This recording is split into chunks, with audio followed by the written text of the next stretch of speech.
വെള്ളപ്പൊക്കത്തിന് പരിഹാരം കാണാത്തതിൽ പ്രതിഷേധവുമായി കൊച്ചിയിലെ താന്തോന്നിത്തുരുത്ത് നിവാസികൾ ജിഡ ഓഫീസിന് മുന്നിൽ കുത്തിയിരുന്ന് പ്രതിഷേധിക്കുകയാണ്. വിവരങ്ങളുമായി എബി തോമസ് ചേരുന്നുണ്ട്. എബി, താന്തോന്നിത്തുരുത്തുകാർ ഏറെക്കാലമായി അവിടെ ദുരിതം അനുഭവിക്കുകയാണ്. ഇപ്പോൾ ഈ ഗോശ്രീ ഡെവലപ്മെന്റ് അതോറിറ്റിക്ക് മുന്നിലേക്ക് ഇവർ പ്രതിഷേധവുമായി എത്താനുണ്ടായ ഒരു സാഹചര്യം എന്താണ്? നിരവധി തവണ വാഗ്ദാനങ്ങൾ നൽകിയിട്ടും അതൊന്നും പാലിക്കപ്പെടാതെ നിൽക്കുന്ന സാഹചര്യത്തിലാണ് വീണ്ടും ഇത്തരത്തിലുള്ള പ്രതിഷേധത്തിലേക്ക് ഈ ദ്വീപ് നിവാസികൾ എത്തേണ്ട ഒരു സാഹചര്യം ഉണ്ടാകുന്നത്. കഴിഞ്ഞ 30-ാം തീയതിയോടുകൂടി ഔട്ടർ ബണ്ട് നിർമ്മിച്ച് നൽകും, അതോടുകൂടി അവിടുത്തെ ഒരു ശാശ്വത പരിഹാരത്തിലേക്ക് കാര്യങ്ങളൊക്കെ തന്നെ പോകുമെന്നുള്ളതായിരുന്നു സർക്കാർ നിലത്തിൽ കളക്ടർ ഉൾപ്പെടെയുള്ളവർ വന്ന് നൽകിയിരുന്ന ഒരു ഉറപ്പെന്ന് പറയുന്നത്. പക്ഷേ അതൊന്നും തന്നെ പാലിക്കപ്പെട്ടില്ല. തുടർന്ന് വേലിയേറ്റം ഉണ്ടാവുകയും വീടുകളിലെല്ലാം തന്നെ വെള്ളം കയറുകയും ചെയ്യുന്ന ഒരു സാഹചര്യം ഉണ്ടായി. അതോടുകൂടിയാണ് ഇത്തരത്തിലൊരു വലിയ പ്രതിഷേധത്തിലേക്ക് ദ്വീപ് നിവാസികൾ എത്തുന്ന സാഹചര്യം ഉണ്ടായത്. പല കുറി ഇത്തരത്തിലുള്ള വാഗ്ദാനങ്ങൾ ഭാഗത്തുനിന്നുണ്ടാകുന്നു, സർക്കാർ സംവിധാനങ്ങളുടെ ഭാഗത്തുനിന്നുണ്ടാകുന്നു. പക്ഷേ അതൊന്നും തന്നെ പാലിക്കപ്പെടുന്ന ഒരു നിലയിലേക്ക് കാര്യങ്ങൾ എത്തിയില്ല. ഈ വാഗ്ദാനങ്ങളായി തന്നെ നിലനിൽക്കുകയും ആളുകളുടെ ജീവിതം ദുരിതപൂർണമായി തന്നെ തുടരുകയും ചെയ്യുന്ന സാഹചര്യമാണ് ഉണ്ടായിരുന്നത്. അതുതന്നെയാണ് ഇപ്പോൾ വീണ്ടും ഇത്തരത്തിലുള്ള പ്രതിഷേധത്തിനിടയായിട്ടുള്ള ഒരു സാഹചര്യം എന്ന് പറയാം. നമുക്ക് എന്തായാലും പ്രതിഷേധം നടത്തുന്ന ആളുകൾ ഇവിടെ തന്നെയുണ്ട്. ചേട്ടാ, ഇപ്പോൾ ഈ ഒരു പ്രതിഷേധത്തിലേക്ക് വരാനായിട്ടുള്ള സാഹചര്യം എങ്ങനെയാണ്? വീടുകളിൽ വെള്ളം കയറല് ഇടക്കിടക്ക് ഉണ്ടായിരുന്ന കൂടുതലാണ്. മറ്റത് വീടിന്റെ അകത്ത് കയറി, ഇപ്പൊ കട്ടിലിന്റെ മുകളിൽ കയറി. അതുകൊണ്ട് അവിടെ ജീവിക്കാൻ പറ്റാത്ത സാധനം, ഞങ്ങളുടെ ഗൃഹോപകരണങ്ങളൊക്കെ നഷ്ടപ്പെട്ട്, പിള്ളേരുടെ പാഠപുസ്തകം പുസ്തകങ്ങളെല്ലാം നഷ്ടപ്പെട്ട്, ഇവിടെ 6 കോടി രൂപ ഫണ്ട് അനുവദിച്ച് കിടക്കുന്ന ഫണ്ടാണ് ഞങ്ങൾ അവിടെ ചിലവാക്കാൻ പറയണത്. അത് 2012 അവിടെ എസ്റ്റിമേറ്റും എല്ലാമായി ക്ലിയറൻസുമായി. ഇപ്പം ഈ അടുത്ത കാലത്ത് ഒരു കോൺട്രാക്ട് വർക്ക് എടുത്ത് അവിടെ വർക്ക് തുടങ്ങുന്ന ടൈം ആയപ്പോൾ വീണ്ടും CRSന്റെ ഉദ്യോഗസ്ഥന്മാർ വന്നേക്കണ്. എന്താണ് ഇതിൻ്റെ കളികളെന്ന് ഞങ്ങൾക്ക് മനസ്സിലാകല്ല. കളക്ടർ അടുത്ത് ഞങ്ങളൊരു ചർച്ച വിളിച്ച്, ഞങ്ങൾ ചർച്ചയിൽ പങ്കെടുത്ത് എത്രയും പെട്ടെന്ന് അത് പണി തുടങ്ങാമെന്നാണ് ഞങ്ങളോട് പറഞ്ഞത്. കഴിഞ്ഞ 30-ാം തീയതിക്കുള്ളിൽ തുടങ്ങാമെന്ന് പറഞ്ഞത്. പക്ഷേ 30-ാം തീയതി ആയിട്ട് മറുപടിയില്ല. 6-ാം തീയതി ഞങ്ങൾ വീണ്ടും ചെന്ന് കളക്ടറെ കണ്ടപ്പോൾ കളക്ടർ പറഞ്ഞത് ഈ സയൻറ്റിസ്റ്റുകൾ അവരാണ് ഇതിൻ്റെ ഉദ്യോഗസ്ഥന്മാർ, അവരുടെ റിപ്പോർട്ട് ഇതുവരെ കിട്ടിയിട്ടില്ല, അവരുടെ കയ്യിലാണ് കാര്യങ്ങളെന്നാണ് കളക്ടർ പറയണം. പക്ഷേ ഞങ്ങൾക്ക് ഇതിൻ്റെ ഉള്ളിൽ നടക്കുന്ന കളികൾ എന്താണെന്ന് ഞങ്ങൾക്കറിയില്ല. വർഷം 20ആയി ഞങ്ങളുടെ പത്രക്കട്ടിങ്ങും ഞങ്ങളുടെ പേപ്പർ കട്ടിങ്ങും ഒക്കെ അറിയാൻ പറ്റും. 20 വർഷമായിട്ട് ഞങ്ങൾ ഈ ഒരു കാര്യത്തിന് വേണ്ടി സമരം ചെയ്യണം. ഇതിൻ്റെ മെയിൻ വിഷയം മത്സ്യത്തൊഴിലാളികളാണ്. ഞങ്ങൾക്കറിയാം ഈ കായൽ ആഴം കൂട്ടാറില്ല. നമ്മുടെ ഈ പ്രദേശം മൊത്തം മുങ്ങും. ഈ കായൽ ആഴം കൂട്ടി അവിടുത്തെ എക്കലടിച്ചു മാറ്റി ഈ കരകളൊക്കെ പൊക്കിയെങ്കിൽ മാത്രമേ ദ്വീപ് നിവാസികൾ സ്വസ്ഥമായിട്ട് ജീവിക്കാൻ പറ്റുള്ളൂ. ഔട്ടർ ബണ്ട് ഉടനെ പണിയണം. ഔട്ടർ ബണ്ട് പണിയാതെ ഞങ്ങൾ ഇവിടുന്ന് പോകില്ല. ഞങ്ങൾ സമരം ചെയ്ത് മടുത്ത് ഇനി ഈ സമരം ഞങ്ങൾ ഇവിടുന്ന് പിൻവാങ്ങണ പ്രശ്നമില്ല. ഒന്നില്ലെങ്കിൽ ജയില്, അല്ലെങ്കിൽ മരണം. അത് തീർത്താണ് കുഞ്ഞുകൂട്ടടക്കം ഞങ്ങൾ ഇവിടെ വന്നേക്കണം. ഞങ്ങളിനി ഇത് എന്തെങ്കിലും ആരെങ്കിലും വന്നൊരു ഉറപ്പൊന്ന് ഞങ്ങളൊന്ന് പോകാമെന്ന് വെച്ചാൽ പിന്നെ എൻ്റെ പുറകിലിരിക്കുന്ന ആൾക്കാർ ഇവിടുന്ന് എഴുന്നേക്കില്ല. അതാണ് ഞങ്ങളുടെ തീരുമാനം. ശക്തമായിട്ടുള്ള സമരമായിട്ട് മുന്നോട്ട് പോകും. 1-2 ദിവസത്തേക്കുള്ള ഭക്ഷണം കഴിക്കാനുള്ള കാശ് ഞങ്ങളുടെ കയ്യിലുണ്ട്. അത് കഴിഞ്ഞാൽ ഞങ്ങൾ ഇവിടെ പട്ടിണി കിടക്കും. ഞങ്ങൾ ഇനി ഇതിൻ്റെ അപ്പുറത്തേക്ക് വികാരം ഞങ്ങൾ കൂടുതൽ ഭയങ്കര ദയനീയാവസ്ഥയല്ല. ഞങ്ങളുടെ നിയന്ത്രണം വിട്ടിരിക്കണുണ്ട്. ഇത്ര സിറ്റുവേഷനിലാണ് ഞങ്ങൾ.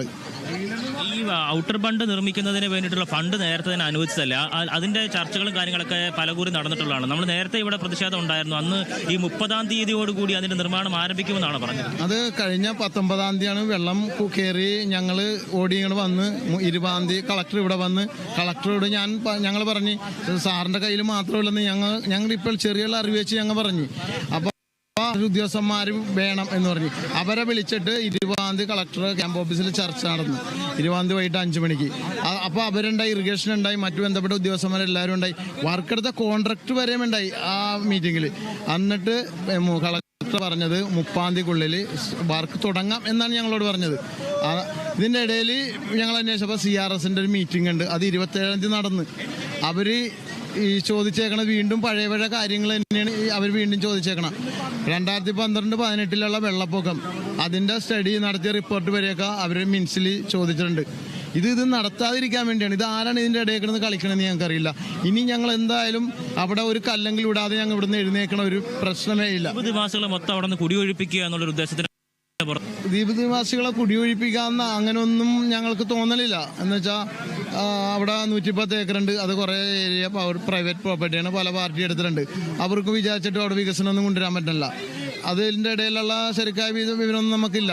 ഇത് ഞങ്ങളും മനുഷ്യരാണ്. SC ST ധീവര സമുദായത്തിൽ ഇപ്പം താഴെത്തട്ടിലുള്ള അവിടെ ഉള്ള ജനങ്ങൾക്ക് ഈ സർക്കാരിനൊരു കടമയില്ല ഞങ്ങളെ സംരക്ഷിക്കേണ്ട. ഞങ്ങൾ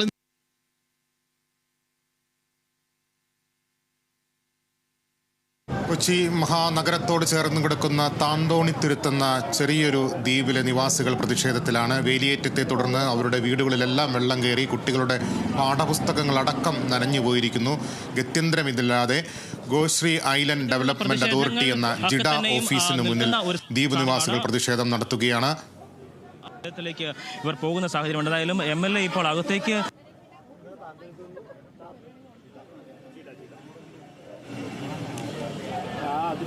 കൊച്ചിയിൽ നിന്ന് വിളിച്ചാൽ കേൾക്കുന്ന ദൂരത്തിലുള്ള മഹാനഗരത്തിന്റെ വെളിപ്പുറത്തുള്ള സാധാരണക്കാരായ മനുഷ്യരാണ്, അരികുവൽക്കരിക്കപ്പെട്ട മനുഷ്യരാണ് ഗോശ്രീ ഐലൻഡ് ഡെവലപ്മെന്റ് അതോറിറ്റി ഓഫീസിന് മുന്നിൽ പ്രതിഷേധവുമായി രംഗത്തെത്തിയിരിക്കുന്നത്.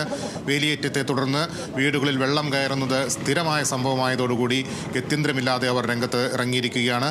ഫണ്ടുകൾ നിരവധി നീക്കിവെച്ചിട്ടും അവിടെ ഔട്ടർ ബണ്ട് നിർമ്മിക്കാനുള്ള നടപടികളൊന്നും എവിടെയും എത്തിയിട്ടില്ല.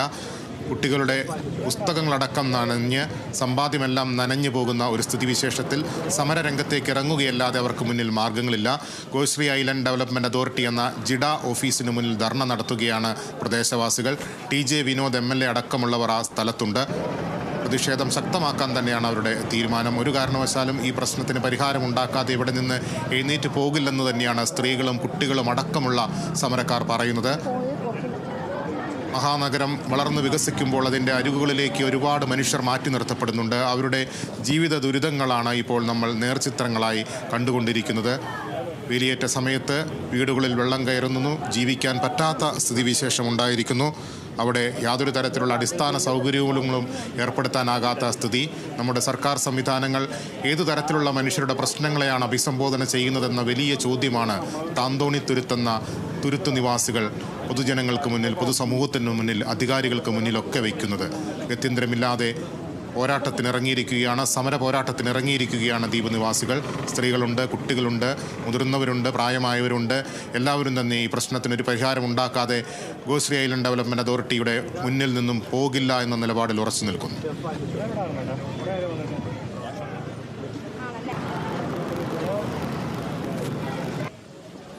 തുടരുന്നുണ്ട്. ഹൈക്കോടതിയിൽ നിന്നും വെറും 1 കിലോമീറ്റർ ദൂരം മാത്രമാണ് ഈ താന്തോണിത്തുരുത്തിലേക്കുള്ളത്. അങ്ങനെ നഗരത്തോട് ചേർന്ന് കിടക്കുന്ന ഈ ദ്വീപിലെ നിവാസികൾക്ക് അവരുടെ അടിസ്ഥാന സൗകര്യങ്ങളൊന്നും ഒരു പരിഷ്കൃത സമൂഹത്തിൽ നിന്നും, പരിഷ്കൃത അധികാരി സമൂഹത്തിൽ നിന്നും ലഭിക്കേണ്ട സൗകര്യങ്ങളൊന്നും ലഭിക്കാതെ വരുമ്പോൾ സമരരംഗത്തിറങ്ങുകയല്ലാതെ മറ്റെന്താണ് മാർഗമല്ലേ? തീർച്ചയായും ഇത്തരത്തിൽ സമരം കൊണ്ട് ഇനി തങ്ങൾക്ക് ജീവിക്കുക അല്ലെങ്കിൽ മരിക്കുക എന്നുള്ള ഒറ്റ കാര്യം മാത്രമേ ഉള്ളൂ. അതിൽ എന്താണ് തീരുമാനത്തിലേക്ക് അധികാരികൾ എത്തേണ്ടതുണ്ട് എന്നുള്ളതാണ് പ്രധാനമായി ഉന്നയിക്കപ്പെടുന്ന ആവശ്യം. TJ വിനോദ് MLA ഉൾപ്പെടെയുള്ളവർ ഈ സമരത്തിൽ പങ്കാളികളായി തന്നെ ഐക്യദാർഢ്യം പ്രഖ്യാപിച്ച് നിലവിലുണ്ട്. MLA ഇപ്പോൾ ഈ പ്രതിഷേധത്തിലേക്ക് ഒരു 2 പതിറ്റാണ്ടായിട്ടുള്ളൊരു സമരമാണ്. എന്താണ് കൊച്ചി നഗരം ആളുകൾ അരികുവൽക്കരിക്കപ്പെട്ടു പോവുകയാണ്, അവരുടെ ജീവിതം ഇന്ന് ഇല്ല, യഥാർത്ഥത്തിൽ ഈ ജിഡാഭൂമി നികത്തിയതിനെ തുടർന്നാണ് ഈ തുരുത്തിൽ 145 ഏക്കറിൽ വരുന്ന തുരുത്തിൽ വെള്ളം കയറാൻ തുടങ്ങിയതെന്നാണ് അവിടെ താമസിക്കുന്നവർ പറയുന്നത്. 12 ജിഡ ഒരു 6.5 കോടി രൂപ അനുവദിച്ചതാണ് ഈ ഔട്ടർ ബണ്ട് നിർമ്മിക്കുന്നതിന്. അന്ന് 1600 മീറ്റർ കെട്ടാനുള്ള ഫണ്ടായിരുന്നത്. പക്ഷെ നാളിതുവരെ അത് നടക്കാതെ പോയി, പല പല തടസ്സങ്ങൾ വന്നു. ഇപ്പോൾ അത് മേജർ ഇറിഗേഷൻ എസ്റ്റിമേറ്റ് എടുത്ത് 5 മീറ്റർ വീതിയിൽ ഒരു ഔട്ടർ ബണ്ട് കെട്ടി അത് ഫില്ല് ചെയ്ത് റോഡും കൂടി ഉപയോഗിക്കത്തക്ക രീതിയിലുള്ള ഒരു പ്രപ്പോസലാണ് അവരുണ്ടാക്കിയിട്ടുള്ളത്.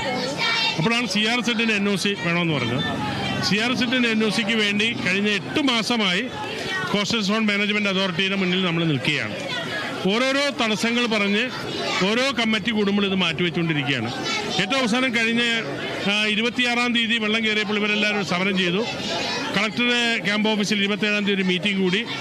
ആ മീറ്റിങ്ങിൽ കളക്ടർ അടിയന്തരമായി, ഞാനും കളക്ടറും അത് അടിയന്തരമായി മീറ്റിംഗ് വിളിപ്പിക്കാം എന്നുള്ള തീരുമാനം പറഞ്ഞു. അങ്ങനെ അതേ അഭിപ്രായം തന്നെ വീണ്ടും എൻവയറമെന്റൽ എഞ്ചിനീയർമാർ അതേ തടസ്സങ്ങൾ പറഞ്ഞു നിൽക്കുകയാണ്. അപ്പം അതുകൊണ്ട് ഈ വിഷയത്തിന് ഒരു പരിഹാരമുണ്ട്.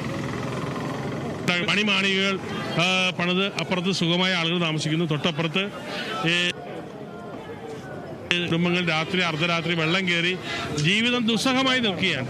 300-ഓളം കുടുംബങ്ങളുണ്ടായിരുന്ന ദ്വീപിൽ ഇപ്പോൾ 62 കുടുംബങ്ങൾ മാത്രമേ അവശേഷിക്കുന്നുള്ളൂ. ബാക്കിയുള്ളവരെല്ലാം അവരുടെ ബന്ധു വീടുകളിലേക്ക് പോകുന്ന സാഹചര്യം ഉണ്ടായിട്ടുള്ളത്.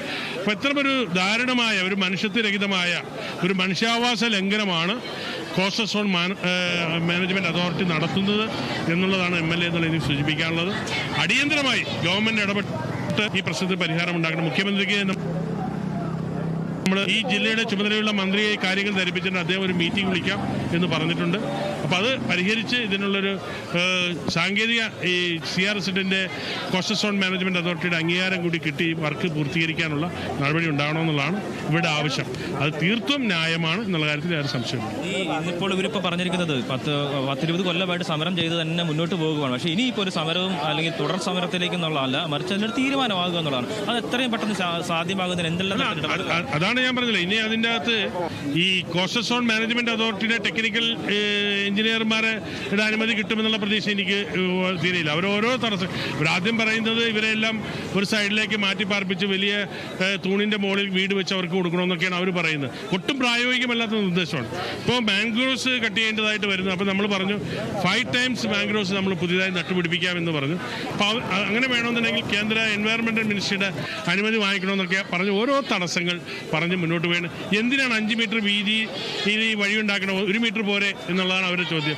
കാരണം അവിടെയുള്ള ആളുകൾക്ക് നടക്കാനുള്ളൊരു വഴി കൂടിയാണല്ലോ. അപ്പോൾ ആ ഒരു നിർദ്ദേശമാണ് നമ്മളെല്ലാം വെച്ചത്. ആ ഒരു ടെക്നിക്കൽ ഫീസിബിലിറ്റി മനുഷ്യസഹജമായി ഇറിഗേഷൻ ഡിപ്പാർട്ട്മെന്റ് കൊടുക്കാവുന്ന കാര്യങ്ങൾ എല്ലാം കൊടുത്തിട്ടുണ്ട്. പക്ഷെ അവരത് സമ്മതിക്കാത്ത രീതിയിൽ ഇങ്ങനെ മുട്ടാപ്പോക്ക് പറയുന്നത് അല്ലെങ്കിൽ ഇത് അതിന് തടസ്സം നിൽക്കുക, അതിനകത്ത് എന്തെങ്കിലും തരത്തിലുള്ള ഒരു ഇടപെടൽ അങ്ങനെ നമുക്കങ്ങനെ ഒരു വിരുദ്ധ അഭിപ്രായമുള്ള ആരെങ്കിലും അങ്ങനെ ആ രീതിയിൽ എന്തെങ്കിലും തരത്തിൽ ഇടപെടൽ എൻവയറമെന്റൽ എഞ്ചിനീയേഴ്സിന് 4 പേരിൽ ഒരാൾ ശക്തമായി ഇത് കൊടുക്കേണ്ടതാണെന്ന് പറയുന്നുണ്ട്. അപ്പോൾ അത് കൊടുക്കാൻ സാഹചര്യം ഉണ്ടായിട്ടാണല്ലോ അദ്ദേഹം പറയുന്നത്. ബാക്കി 3 പേര് ഇത് സമ്മതിക്കുന്നില്ല. അതാണ് ഇന്ന് കഴിഞ്ഞ കമ്മിറ്റിയിലുണ്ടായ ഒരു അനുഭവം. ഇന്നിപ്പോൾ ഇവരിവിടെ ഈ സമരത്തിലേക്ക് വന്നിരിക്കുക, തിരിച്ച് വീട്ടിലേക്ക് പോകാൻ കഴിയാത്ത സാഹചര്യം, അപ്പോൾ ഭക്ഷണം ഉൾപ്പെടെ ഇവിടെ തയ്യാറാക്കേണ്ട സാഹചര്യം അല്ല, തീർച്ചയായും അവരുടെ ഒരു വലിയ പ്രതിഷേധമാണ്, അവരുടെ ദുരിതപൂർണ്ണമാണ്. അതുകൊണ്ട് അവർ ചെയ്യുന്ന ഇത്തരം പ്രവൃത്തികളോട് നമുക്ക് മാനസികമായി അവരോട് യോജിച്ച് നിൽക്കേ കഴിയുള്ളൂ. തീർച്ചയായും സമരം അത് ശക്തമായി തന്നെ മുന്നോട്ട് പോകുന്നു. ഒരു തരത്തിലുള്ള വിട്ടുവീഴ്ചയ്ക്കും തങ്ങൾ തയ്യാറല്ല എന്നുള്ള കാര്യം അടിവരയിട്ട് പറഞ്ഞുകൊണ്ട് തന്നെയാണ് ഇവർ പ്രതിഷേധത്തിലേക്ക് പലപ്പോഴും പ്രതിഷേധങ്ങൾ സമരങ്ങളൊക്കെ തന്നെ ഇവർ നടത്തിയിട്ടുണ്ട്. പക്ഷേ അപ്പോഴെല്ലാം വലിയ രീതിയിലുള്ള ഉറപ്പുകൾ പറയുന്നു. ആ ഉറപ്പുകൾ പറഞ്ഞുകൊണ്ട് അതിനെ സമരത്തെ തണുപ്പിക്കുന്നു. തുടർന്ന് പക്ഷേ അതേ തൽസ്ഥിതി തന്നെ തുടരുന്ന സാഹചര്യമാണ് ഉണ്ടായിരുന്നത്. പക്ഷേ ഇനി അത്തരത്തിൽ വാക്കുകൾ തങ്ങൾ വഞ്ചിതരാകാനില്ല.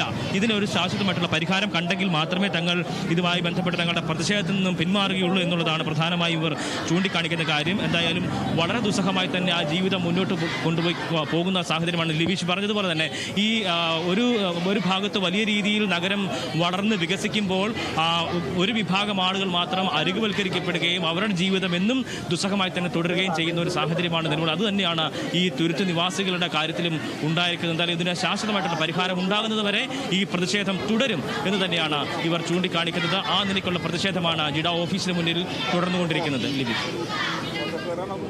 കൊച്ചിയിലെ താന്തോന്നിത്തുരുത്ത് നിവാസികൾ പ്രതിഷേധത്തിലാണ്. ഗോശ്രീ ദ്വീപ് വികസന അതോറിറ്റിക്ക് മുന്നിൽ പ്രതിഷേധ സമരം നടത്തുകയാണ്. വേലിയേറ്റത്തെ തുടർന്ന് അവരുടെ വീടുകളിൽ നിരന്തരം വെള്ളം കയറുന്ന സ്ഥിതി, ജീവിക്കാനാവാത്തൊരു സ്ഥിതിവിശേഷത്തിൽ സമരരംഗത്തിറങ്ങിയിരിക്കുകയാണ് താന്തോന്നിത്തുരുത്ത് നിവാസികൾ. വിവരങ്ങൾ നൽകുകയായിരുന്നു എബി തോമസ്.